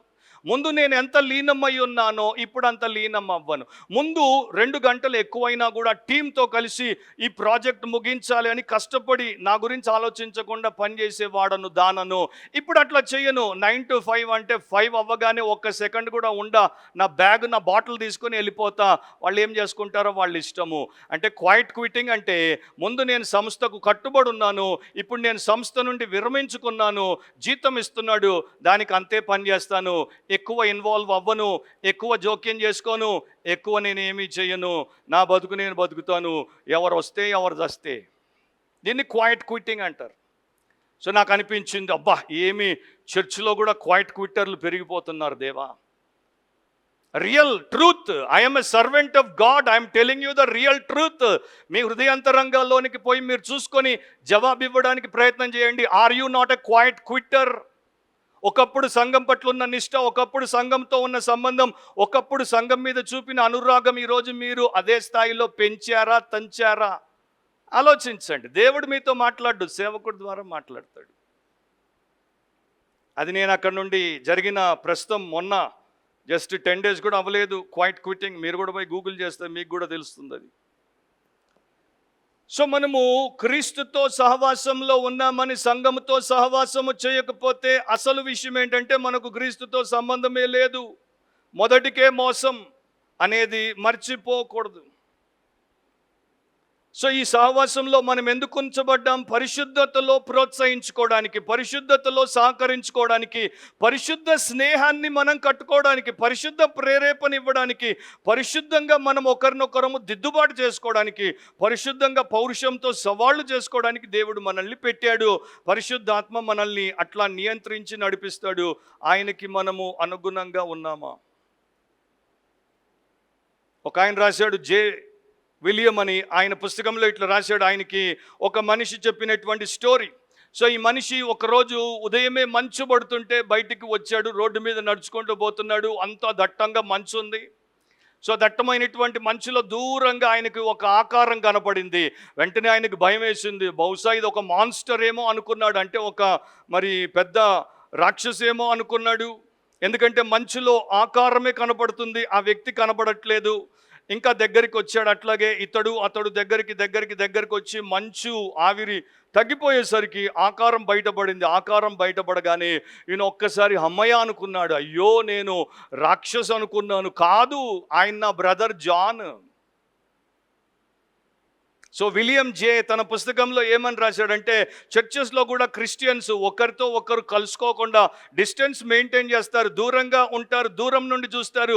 ఆయన్ని చూస్తారు, ఆయనకు గర్వం ఎక్కువ. ఈమెను చూస్తారు, ఈమెకు పొగర ఎక్కువ. వారిని చూస్తారు, వారు భక్తిహీనులు. వీరిని చూస్తారు, వీరు శక్తిహీనులు. సో దూరం నుండే చూస్తున్నారు, దగ్గరికి రావట్లేదు. దూరంగా ఒకరికొకరు రాక్షసుల్లాగానే కనపడతారు, మాన్స్టర్లుగానే కనపడతారు, మినిస్టర్లుగా కనపడరు. మీరు దగ్గరికి వస్తే అప్పుడు మీకు తెలుస్తుంది, అయ్యో ఈయన నా బ్రదర్ జాన్, అయ్యో ఈమె నా సిస్టర్ మేరీ అని. సో దగ్గరికి రండి అంటాడు విలియం జే. మనం ఒకరికి ఒకరమే ఎంత దగ్గరగా ఉన్నామో దేవుడికి అంత దగ్గరగా ఉన్నాం. ఒకరికి ఒకరమే ఎంత దూరంగా ఉన్నామో దేవుడికి అంత దూరంగా ఉన్నాం. నేను ఇప్పుడు బాడీ గురించి మాట్లాడుతున్నాను. 1 కొరింథీ 12, 25, 26కి రండి. 1 Corinthians 12, 25, 26 ఆ చాప్టర్ అమోఘమైన చాప్టర్. మనం 2 వచనాలు చూద్దాం. అయితే శరీరములో, ఇప్పుడు అండర్లైన్ చేయండి నేను చెప్పే పదాలు. అయితే శరీరములో వివాదము లేక, దాన్ని అండర్లైన్ చేయండి, వివాదము లేక. హ్యూమన్ బాడీ గురించి ఆయన చెప్తున్నాడు. మనిషి శరీరంలో ఆరోగ్యంగా ఉంటే, అంతా బాగుంటే వివాదం ఉండదు. అన్ని అవయవాలు సమగ్రంగా ఒకదానికి ఒకటి మమేకమై ఉన్నాయి, ఒకదానితో ఒకటి సహకరిస్తున్నాయి, ఒకదానికి ఒకటి అవి వెన్నంటే ఉన్నాయి. కనుక దాంట్లో ఏ సమస్య లేదు. సో క్రీస్తు శరీరంలో కూడా వివాదం ఉండకూడదు. అవయవములు ఒకదానినొకటి, ఇప్పుడు మళ్ళీ అండర్లైన్ చేయండి, ఏకముగా పరామర్శించులాగున. ఆ 2 పదాలు అండర్లైన్ చేయండి, ఏకముగా పరామర్శించులాగున. దేవుడు తక్కువ దానికే ఎక్కువ ఘనత కలుగు చేసి, మళ్ళీ అండర్లైన్ చేయండి, శరీరమును అమర్చి ఉన్నాడు. మళ్ళీ అండర్లైన్ చేయండి 26లో, కాగా ఒక అండర్లైన్ చేయండి, ఒక అవయవము శ్రమ పడినప్పుడు, అండర్లైన్ చేయండి, అవయవములన్నీ దానితో కూడా శ్రమ పడును. ఒక అండర్లైన్, అవయవము ఘనత పొందినప్పుడు అవయవములన్నీ అండర్లైన్ దానితో కూడా సంతోషించును. అది God's concept of communion of the church. సంఘం అట్లా ఉండాలి. నాకు ఈ చేతికి దెబ్బ తగిలింది, మొత్తం అంతా దేహం అంతా నొప్పి అనుభవిస్తోంది. ఈ చేతికి దెబ్బ తగిలినా కూడా నాకు వేరే ఎక్కడా కూడా ఈ నొప్పి తెలియట్లేదు అంటే సంథింగ్ ఈజ్ రాంగ్. సో మన సంఘంలో ఒకరికి నొప్పి, ఒక మెంబర్కి నొప్పి ఉంటే బాడీకి ఆ నొప్పి తెలియట్లేదంటే సంథింగ్ ఈజ్ రాంగ్. ఆ నొప్పి తెలియనటువంటి వ్యక్తి ఆ పార్ట్ ఆఫ్ ద బాడీ కాదు. 2 సోషియాలజిస్టులు, సామాజికవేత్తలు, గ్లాక్ అండ్ స్టార్క్ అనేటువంటి 2 ఒక సర్వే చేశారు. అమెరికా సర్వే ఇది. వారు అంటారు, అమెరికన్ ఇవాంజలికల్ చర్చెస్లో సగం మంది వారి సొంత స్థానిక సంఘంలోనే స్నేహితులను కలిగి ఉన్నారు. సో వారికి క్లోజ్ ఫ్రెండ్స్ ఎక్కడ అంటే లోకల్ కాంగ్రిగేషన్లోనే. కానీ మిగతా లిబరల్ క్రిస్టియన్లు అంటే ప్రెస్బిటేరియన్లు, కాంగ్రిగేషనలిస్టులు, వీళ్ళ విషయంలో చూస్తే వారికి సంఘంలో స్నేహితులు తక్కువ, అసలు లేరు. బయటే వారికి స్నేహితులు ఎక్కువ. ఈ బయటోళ్ళు రక్షణ పొందని వారైనా వారితో జిగ్రీ దోస్తు, జిగర్ మేరా తేరా మిల్ గయా. కానీ ఇక్కడ మాత్రం అట్లా ఉండరు. ఎంతకాలం? 70 ఏళ్ళు 80 ఏళ్ళు అధిక బలము ఉంటే. ఊపిరిపోతే ఇక ఉద్ధరింపు అనేది ఉండదు. సో ఇది ఒక ఫ్యాక్ట్ అనమాట. నేను కూడా ఎంతోమంది యవనస్తులను చూసినప్పుడు my best friend is out side the church అంటుంటారు. సో ఒక సంఘంలో అథెంటిసిటీ అనేది ఎక్కడ ఉంది అంటే రియల్ ఫెలోషిప్ ఉన్నప్పుడే. ఆ సంఘానికి చైతన్యం ఏంటి అంటే రియల్ రిలేషన్షిప్, ప్రజల మధ్యలో లేకపోతే పరిశుద్ధుల మధ్యలో నాణ్యతతో కూడినటువంటి సంబంధం ఉన్నప్పుడు, ఇతరులను వారు చేర్చుకోవడానికి ప్రయత్నాలు చేసినప్పుడు. కొన్ని చర్చెస్లో ఎట్లా ఉంటాయంటే మేము friendly church, we are very close fellowship net church అని చెప్తారు, కానీ అక్కడున్న సభ్యులు ఎవరికి తెలియకుండా మౌనంగా బాధపడుతుంటారంట. సో ఎలా మన సహవాసం పట్ల మనం సమర్పణను చూపించగలం? ఆతిథ్యపు అలవాట్లను పెంపొందించుకోవడం, దానికోసం మనం కృషి చేయడం, కొత్తగా వచ్చిన వారిని గమనించడం. నాకు పని లేక బుద్ధి లేక కాదు ప్రతి వారం చెప్పేది. మీ పక్కన కొత్త వారు ఉంటే పేరు అడిగి తెలుసుకోండి, మీ పేరు చెప్పండి, తర్వాత బ్రేక్ఫాస్ట్ ఫెలోషిప్ చేయండి అని. బ్రేక్ఫాస్ట్ పెట్టిందే ఫెలోషిప్ కోసం. బ్రేక్ఫాస్ట్ పెట్టినప్పుడు, ఫెలోషిప్ చేసినప్పుడు ఆత్మీయంగా ఒకరినొకరు బలపరుచుకొని, ఆత్మీయ అనుభవాలు ఒకరితో ఒకరు పంచుకొని, ఆత్మీయంగా ఇంకా మీరు ఎదిగి వర్ధిల్లాలన్న ఉద్దేశంతో ఇక్కడ టేబుల్ ఫెలోషిప్, అక్కడేమో ఆ టేబుల్ ఫెలోషిప్ దేవుడి వాక్యంలో ఉంది కనుక పెట్టాను 15 ఏళ్ళుగా. మరి అది ఎంతవరకు మనము నెరవేరుస్తున్నాము దేవుడికి మనకి తెలుసు. రీడర్స్ డైజెస్ట్లో ఒక ఆర్టికల్ వచ్చింది, what good is a tree, ఒక చెట్టు దేనికి ఉపయోగం. సో దాంట్లో వారు రచించినటువంటి శాస్త్రవేత్త ఇట్లా రాశాడు, చెట్ల యొక్క వేర్లు భూమిలోనికి తన్నుకున్నప్పుడు, అవన్నీ ఇట్లా కలుసుకున్నప్పుడు వాటిల్లో ఒక వింతైన ప్రక్రియ జరుగుతుంది. వాటిల్లో ఒక రకమైన అన్నోన్ ఫంగస్, అంటే ఒక రకమైనటువంటి సబ్స్టెన్స్ ఉంది, పదార్థం ఉంది. అది ఒక వేరు ఇంకొక వేరును వేరు చేసినట్టు పనిచేయదు, ఈ వేర్లు కలిసిపోయేటట్టు చేస్తుంది. వివిధ రకాలైనటువంటి వృక్ష జాతుల వేర్లు కూడా అది కలిసిపోయేటట్టు చేస్తుంది. ఆ అడవంతా కూడా మీరు పైనుండి చూస్తే చెట్లు వేరువేరుగా ఉంటాయి, కానీ కిందకి పోయి భూమి కింద చూస్తే అన్ని వేళ్ళు అట్లా కలుసుకుని ఉంటాయి. అది ఎంత ఐక్యతను సూచిస్తుందో. అండ్ ఒక చెట్టుకు నీరు అందితే ఆ నీరు తీసుకొని ఇతరుల చెట్లకు ఇస్తుంది. ఒక చెట్టుకు పోషకాలు అందితే అది ఇతరులతో పంచుకుంటుంది. ఒక చెట్టుకు మంచిగా సూర్యరశ్మి అందితే అది ఇతరులకు దాన్ని సరఫరా చేస్తుంది. చెట్లు కింద అట్లా ముడిపెట్టబడి పైన అట్లా మనకి ఉపయోగపడుతున్నాయి. క్రైస్తవులు చెట్ల కన్నా గొప్పవాళ్లే కదా. ఓకే, నా మొదటి పాయింటే అవ్వట్లేదు. సో రెండో పాయింట్లోనికి నేను వెళ్ళిపోతాను. ఇక్కడ కొంత భాగాన్ని నేను విడిచిపెట్టేస్తాను. ఒకరి కోసం ఒకరం ఏం చేసుకోవాలి అనేది బైబిల్ మనం చదివితే, గతంలో నేను ఒక గంట మెసేజ్ ఇచ్చాను, వన్ అనదర్ అని, ఒకరికొకరు అని. అది మీరు చదవండి. ఎలా ప్రేమించుకోవాలో, ఎలా ఒకరినొకరు గణపరచాలో, ఎలా ఒకరినొకరు మరి సహకరించుకోవాలో, ఎలా ఒకరికి ఒకరు సహాయం చేసుకోవాలో, ఒకరికి ఒకరు బుద్ధి చెప్పుకోవాలో, గద్దించుకోవాలో, అండ్ ఏ రకంగా దేవుడిలో ఒకరినొకరు పురికొల్పుకోవాలో అన్నీ రాయబడి ఉన్నాయి. ఒక మాట నేను చదివి ముందుకెళ్తాను. అపోస్తలుల కార్యములు 20:37-38. అక్కడ అపోస్తలులైనటువంటి పౌలు, ఆయన ఎఫెసు నుండి పిలిచినటువంటి వారు, ఆయన వారికి చెప్పినప్పుడు అప్పుడు వారందరూ చాలా ఏడ్చిరి. మీరు ఇక మీదట నా ముఖము చూడరని అతడు చెప్పిన మాటకు విశేషముగా దుఃఖించుచు పౌలు మెడ మీద పడి అతనిని ముద్దు పెట్టుకొని వారు ఓడ వరకు అతనిని సాగనంపిరి. వారి లవ్ చూడండి, వారి యొక్క అఫెక్షన్ చూడండి. పౌలు అపోస్తలుడు, మామూలుగా ఆయన దగ్గరికి రావడానికి కూడా వారు జంకుతారు. ఎందుకంటే ఆయన యేసును చూశాడు, పరలోకానికి వెళ్ళి ఎవరు వినకూడనివి తెలుసుకోకూడనివి విని తెలుసుకుని వచ్చాడు.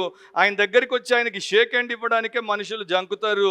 అట్లాంటిది పౌలు మెడ మీద పడి అతనిని ముద్దు పెట్టుకొని అతడు చెప్పిన మాటకు విశేషముగా దుఃఖించి వారందరూ చాలా ఏడ్చిరి. ఎందుకంటే ఇక నా ముఖం మీరు చూడరు, ఎడబాటు మళ్ళా మీరు ఎప్పుడు చూస్తారో. That's fellowship, intimate deep fellowship. So అట్లాంటి సహవాసంలో మనం ఉన్నామా? ఒక కాన్వలసెంట్ హోమ్లో, అంటే ఇద్దరికి బ్రెయిన్ స్ట్రోక్ వచ్చింది, ఆ హోమ్లో వారికి మరి మెల్లగా ఎక్కువ టైం పడుతుంది కనుక వారు నార్మల్ అవ్వడానికి వారికి అక్కడ వైద్యము సపర్యలు జరుగుతున్నాయి. ఒక ఆమె పేరు మార్గరెట్, ఆమెకి లెఫ్ట్ సైడ్ పనిచేయడం లేదు. ఒక ఆమె పేరు రూత్, ఆమెకి రైట్ సైడ్ పనిచేయడం లేదు. కానీ ఇద్దరు గ్రేట్ పియానిస్టులు, ఇద్దరు గ్రేట్ మ్యూజిషియన్లు.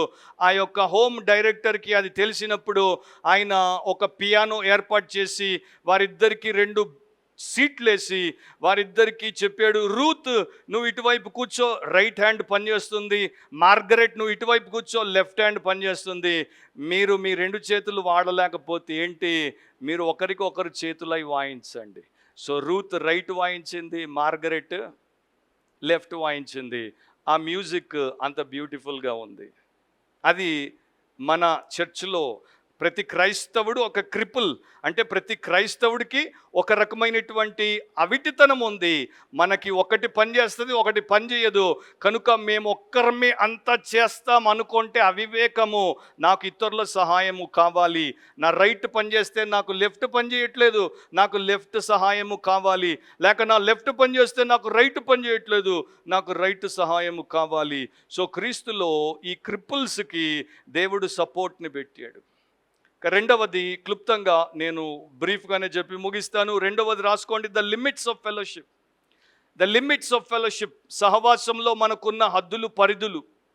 ఆ 42లోనే ఆ వచనాన్ని మనం చూస్తే, వీరు అపోస్తలుల బోధయందును రొట్టె విరుచుటయందును ప్రార్థన చేయుటయందును ఎడతెగక ఉండిరి. సో ఎవరు సహవాసము ఎవరితో చేయాలి? ఎవరైతే అపోస్తలుల బోధయందు రొట్టె విరుచుటయందు ప్రార్థన చేయుటయందు సహవాసమందు ఎడతెగక ఉంటారో అలాంటి వారితోనే మనము సహవాసము చేయాలి, అందరితో కాదు. మన క్రైస్తవ సంఘంలో దేవుడి వాక్యానికి ఎవరైతే లోబడుతున్నారో, ఎవరైతే క్రమం తప్పకుండా ప్రభు బలను సమీపిస్తున్నారో, ఎవరైతే ప్రార్థన చేయడం నేర్చుకుని ప్రార్థనలో ఎదుగుతున్నారో అలాంటి వారికి, ఆ డివోటెడ్ క్రిస్టియన్స్తో మన సహవాసం మనము చెయ్యాలి. ఫెలోషిప్ అనేది డీప్ లెవెల్, ఫెయిత్ లెవెల్. అది విశ్వాసపు స్థాయి, ఫీలింగ్ లెవెల్ కాదు. నాకు ఆయన అంటే ఇష్టము, ఎవ్వరు పలకరించనంత తీయగా ఆయన నన్ను పలకరించాడు, వాడు భ్రష్టుడు. తీయగా పలకరిస్తే నువ్వు వాడితో తీయగా ఫెలోషిప్ చేయమని చెప్పట్లేదు. ఇతడు నిన్ను చూసినప్పుడు కొర్ర ఉరిమినట్టు చూసి గట్టిగా నిన్ను పలకరించిన ఇతడు భక్తుడైతే ఇతనితోనే ఫెలోషిప్ చేయాలి. ఎందుకంటే ఇతడు నిన్ను పైకి తెస్తాడు, ఆడు నిన్ను కిందికి దించుతాడు, నీ మీద వాడు దిగుతాడు. ఈ ఫీలింగ్ వద్దు, ఈ సెంటిమెంట్ వద్దు, కమాండ్మెంట్కే మనం కట్టుబడి ఉంటాం. సో ఫెలోషిప్ అనేది deep faith level. Apostles doctrine, breaking of the bread, praying and committed సైన్స్తోనే మన ఫెలోషిప్.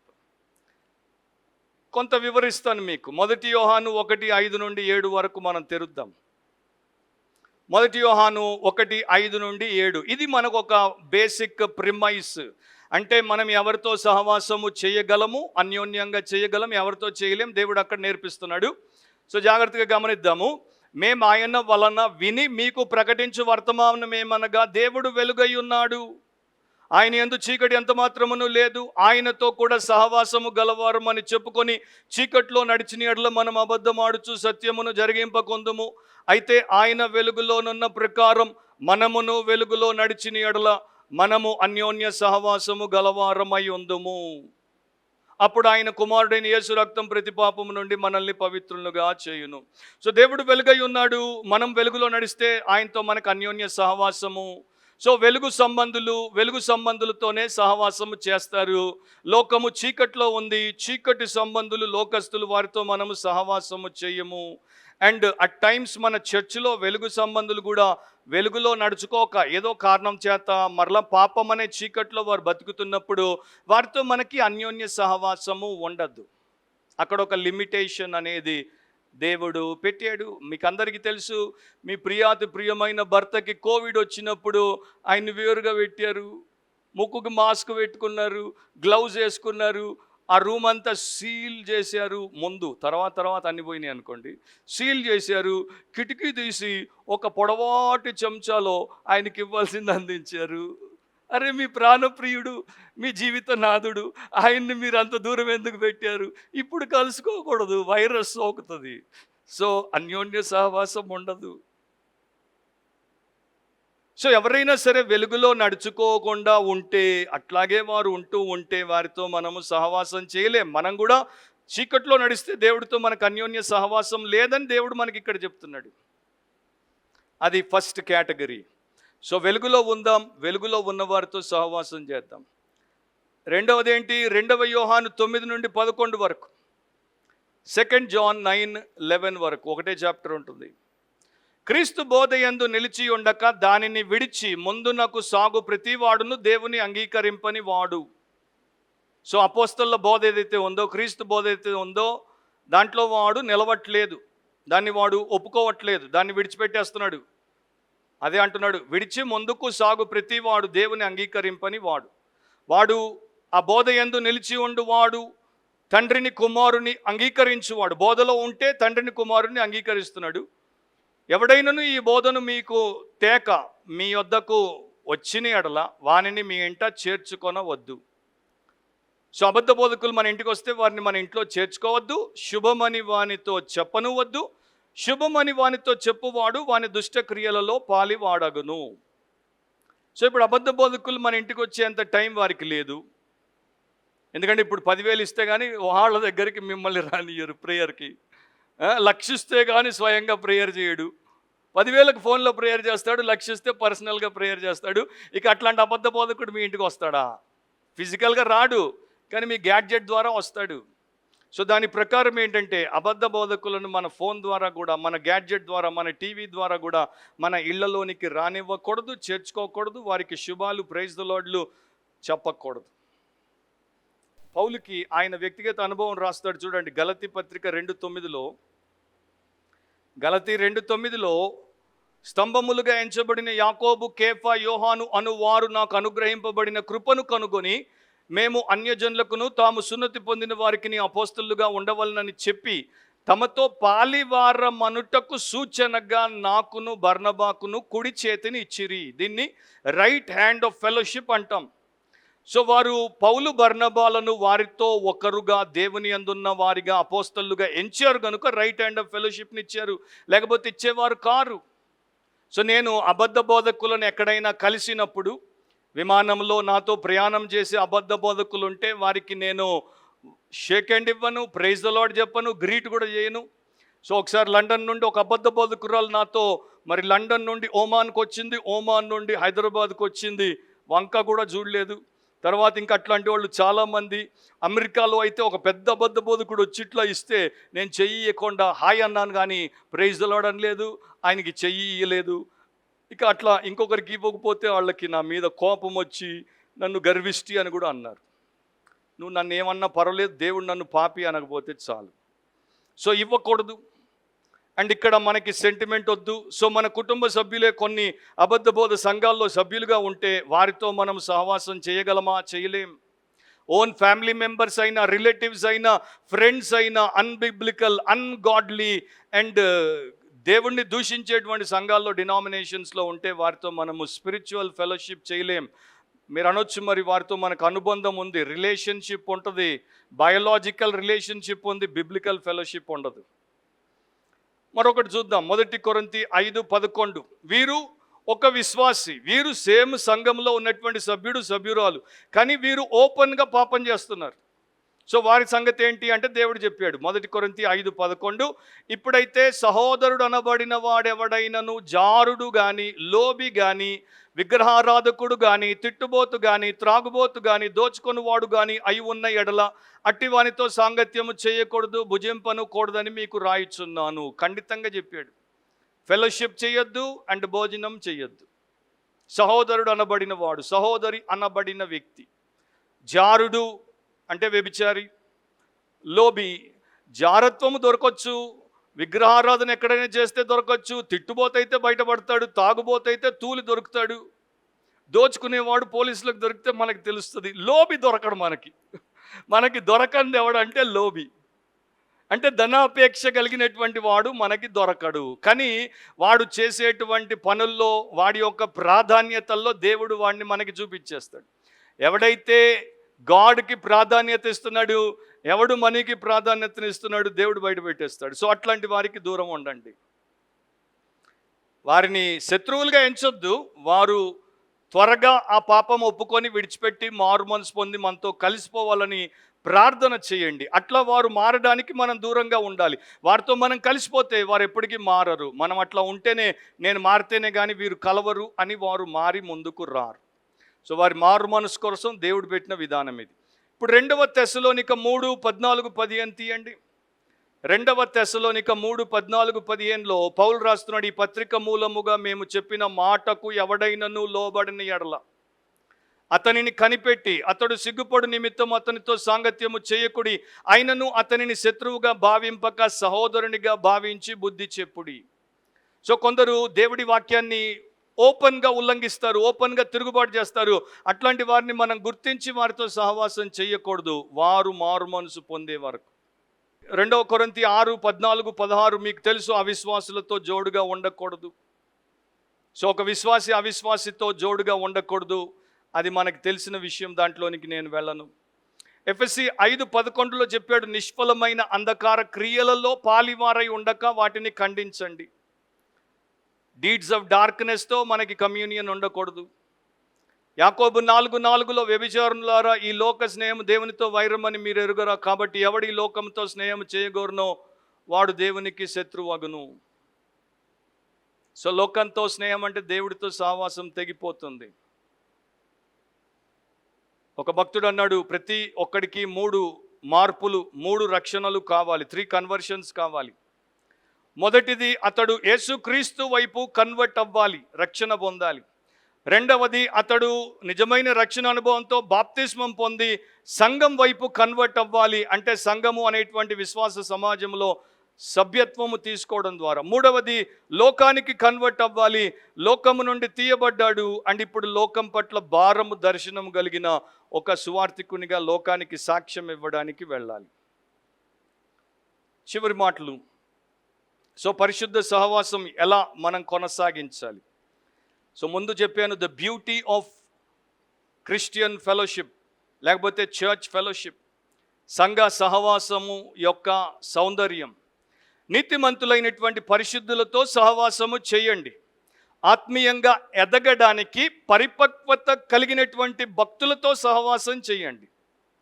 దేవుని మహిమ కొరకు మరియు క్రీస్తులో ఇతర విశ్వాసుల మేలు కొరకు సంఘ సభ్యులందరితో సహవాసం చేయండి, వారు సరిగ్గా ఉంటే. సంఘంలో ఎవరెవరు నిష్ఠతో పరిచర్య చేసే మనస్తత్వం కలిగి ఉన్నారో వారితో సహవాసం చేయండి.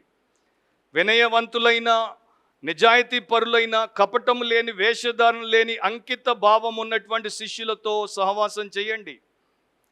ఉపదేశించడానికి, ఒప్పించడానికి, ఓదార్చడానికి, సరిదిద్దడానికి, ప్రశంసించడానికి, ప్రోత్సహించడానికి, వారిని శక్తిమంతులుగా తీర్చిదిద్దడానికి, సువార్త కలిసి ప్రకటించడానికి సహవాసము చేయండి. కానీ క్రైస్తవ సహవాసం ఎప్పుడు చాడీలు చెప్పడానికి, కొండెములు చెప్పడానికి, పుకార్లు పుట్టించడానికి చేయకూడదు. నిజమైన క్రైస్తవులు వాటిని మొదటి బీజములోనే నాశనము చేస్తారు. సో దేవుడి సంఘానికి వ్యతిరేకంగా దుష్ట కార్యాలను సాతాను, శరీరము, లోకము చేయమని ప్రోత్సహించినా మనము చేసేవారముగా ఉండకూడదు. గుంపు కట్టడం కానీ, విభజన రాజకీయాలు కానీ చేయకుండా దేవుడు మెచ్చేటువంటి, ఇటు దేవుడితో తండ్రి, కుమార, పరిశుద్ధాత్మ ప్రతిరోజు ముగింపు ప్రార్థనలో ఆశీర్వాదాలు ఎక్కడైతే ఇస్తారో అక్కడ చెప్పకుండా ఉండండి. ఏంటి అంటే పరిశుద్ధాత్మ అన్యోన్య సహవాసం. సో ఆయన సహవాసంలో ఉన్న మనము ఆయనకి బాధ కలిగించేది ఏది చెయ్యకూడదు. సో ఈ ప్రకారం మనము అవమానము, బాధ దేవుడికి కలిగించకుండా సహవాసం చేస్తే అమోఘంగా ఉంటుంది. మరి ఇప్పుడు మీరు అన్నారనుకోండి, అట్లాంటి సహవాసంలో నేను లేను, అట్లాంటి ఉద్దేశంలో నేను లేను, అట్లా ఇప్పుడు దాకా నేను చేయలేదు, సహవాసానికి నా ద్వారా చేటే జరిగింది అంటే మీరు సింపుల్గా మారు మనసు పొంది దేవుడి దగ్గర క్షమాపణ అడగండి. ఆయన క్షమిస్తాడు, మిమ్మల్ని శుద్ధి చేస్తాడు, మిమ్మల్ని కలుపుతాడు. సెకండ్ వరల్డ్ వార్లో హిట్లర్ తన దేశమంతా, జర్మనీ అంతటికి, ముఖ్యంగా క్రిస్టియన్స్ అందరినీ కలిసిపోమన్నాడు. మీరందరూ ఒకటైపోతే నేను మీ అందరి పైన నా యొక్క అధికారాన్ని కలిగి ఉంటాను అన్నాడు. అప్పుడు బ్రదరన్ అసెంబ్లీలు 2గా చీలిపోయాయి. మనమందరం హిట్లర్ అధికారం కింద ఉందామని సగమైపోయారు. లేదు, యేసుక్రీస్తు అధికారం తప్ప మన మీద ఏ నియంత అధికారం ఉండదని మిగతా వారు వేరైపోయారు. సో హిట్లర్ అధికారానికి లొంగి కాంప్రమైజ్ అయిన వారికి ఏ బాధ లేదు, హాయిగా ఉన్నారు. హిట్లర్ని వ్యతిరేకించినటువంటి మిగతా సగము సంఘస్థులు మాత్రము విపరీతంగా హింసలకు గురయ్యారు. వారి కుటుంబీకులను తీసుకెళ్లి కాన్సంట్రేషన్ క్యాంపుల్లో చంపేశారు. అండ్ వారి ఆస్తులు, వారి యొక్క సమస్తాన్ని వారు కోల్పోయారు. చివరికి హిట్లర్ చచ్చిపోయాడు, యుద్ధం ఆగిపోయింది, నాట్సిజం అనేది నాశనం అయిపోయింది. అప్పుడు మరి ఈ రెండు వర్గాలు రెండు గుంపులైపోయాయి కదా. వీళ్ళిద్దరు కలుసుకోవాలని పెద్దలు చెప్పారు. వాళ్ళిద్దరు వచ్చినప్పుడు వీరికి ఈ అమ్ముడు పోయినటువంటి మొదటి గుంపు అంటే ఈ బాధపడినటువంటి రెండో గుంపుకి చాలా కోపము, ద్వేషము, అసహ్యము కలుగుతున్నాయి. సో పెద్దలు అన్నారు, ఇట్లా అయితే కలుసుకోవడం కష్టము, మనం ఒక పని చేద్దాం, మొదట సేవకులం పెద్దలం మనం ఒక 2 వారాలు ఒక చోటుకి వెళ్ళి సైలెంట్గా దేవుడి దగ్గర ప్రార్థన చేద్దాం, మనల్ని మనం తగ్గించుకుందాం, మన ప్రతిపాపం ఒప్పుకుందాం, అన్నిటినీ విడిచిపెడదాం, దేవుడు మనల్ని స్వస్థపరిచి మనల్ని కలిపేటట్టు ఆయనకు అవకాశం ఇద్దాం. సో అట్లా వెళ్ళారు, వాళ్ళు అట్లా చేశారు, అన్నీ ఒప్పుకున్నారు, ప్రతిదీ కూడా తెరిచి చెప్పుకున్నారు, క్షమాపణలు కోరుకున్నారు. దేవుడు వారిని క్షమించాడు. వారిలో ఉన్నటువంటి ద్వేషాన్ని, చేదును, కోపాన్ని, క్షమించలేనటువంటి గుణాన్ని అన్నిటినీ దేవుడు ఆత్మ ద్వారా తొలగించి వారిని ఆయన ప్రేమతో నింపాడు. ఈరోజు హిందీలో ఒక పాట పాడాం, మీకు గుర్తుందో లేదో. ఆ పాటలో ఒక మంచి మాట మనం పాడాం. ఆ మాట నాకు చాలా నచ్చినటువంటి మాట అది. హమ్ తేరీ మొహబ్బత్ సే దిల్ అప్నా సజాయేంగే. యేసు, నీ ప్రేమతో మా హృదయాన్ని మేము అమర్చుకుంటాం, నింపుకుంటాం. సో దేవుడు అట్లా వారి హృదయాలను యేసు ప్రేమతో నింపాడు, ఆత్మ వారి ఆత్మలను కలిపాడు. అట్లా వారు తిరిగి ఒక్కటైపోయారు. అది చరిత్రలో రాయబడిన గొప్ప విషయం. So that's the beauty of Christian fellowship, church fellowship. ప్రార్థన చేద్దాం, తలంచండి, కళ్ళు మూసుకుని. సహవాసంలో నీవు క్రీస్తునందు రక్షింపబడిన వ్యక్తివైతే నీవు ఆయన యొక్క శరీరంలో అవయవము, భాగము. సో నీవు ఆ ప్రకారము సహవాసము చేసి ఆయన్ని మహిమపరిచి ఇతరులకు మాదిరి నుంచి మేలు పొందదగా వ్యక్తివిగా ఉండునట్లు దేవుడు సహాయము చేయుటకు ఆయన్ని వేడుకుందాం. మనల్ని మనం సరి చేసుకుందాం. అండ్ ఇంకా ఎవరైతే రక్షించబడకుండా ఉన్నారో అలాంటి వారందరూ, యేసుక్రీస్తు మీ పాపముల కొరకు ప్రాయశ్చిత్తం చేశాడు, ఆయన ప్రాణమును ఆయన అర్పించి రక్తమును చిందించి నీ కొరకే ఆయన చనిపోయి సమాధి చేయబడి 3వ దినమున తిరిగి లేచాడు గనుక ఆయన యందు విశ్వాసం ఉంచు, ఆయనే నిన్ను రక్షించగలడు అనేటువంటి పూర్ణ విశ్వాసముతో ఆయన ఆశ్రయించు. నీ పాపం ఒప్పుకొని విడిచిపెట్టు, మారు మనసు పొందు. ఆయన నిన్ను నూతన సృష్టిగా చేస్తాడు, నీకు నిత్య జీవం ఇస్తాడు, నిన్ను తన శరీరమును సంఘములో అవయవముగా పెడతాడు. అప్పుడు ఈ యొక్క అద్భుతమైన ధన్యతలోనికి నీ వస్తావు. పరిశుద్ధుడవు, ప్రేమ స్వరూపుడవైన మా దేవా, ఈ ఉదయము మేము నీ ఎదుట, నీ వాక్యము ఎదుట ఉన్నాం. మరి నిన్ను, నీ వాక్యమును మేము పరిపూర్ణముగా విన్న విధానములో గ్రహించున్నట్లు, ఇంకా నీ వాక్యపు లోతుల్లోనికి వెళ్ళి వ్యక్తిగత అధ్యయనం ద్వారా తెలుసుకున్నట్లు మాలో ప్రతి ఒక్కరికి సహాయం చేయండి. ప్రతి నిమిషము విలువైనది, అది పోతే మరలా మాకు ఎప్పటికీ తిరిగి రాదు కనుక మా వ్యక్తిగత జీవితాన్ని, కుటుంబాన్ని ఆ ప్రకారం మీ నిత్యత్వంలో పెట్టుబడి పెట్టడానికి, మీరు కోరినట్టు పెట్టుబడి పెట్టడానికి, మీ ఆత్మ ఆదేశం నడిపింపు ప్రకారం పెట్టుబడి పెట్టి సహవాస క్షేమాన్ని పెంపొందించినట్లు సహాయం చేయమని యేసు నామమున అడిగి ప్రార్థిస్తున్నాం తండ్రి. ఆమెన్.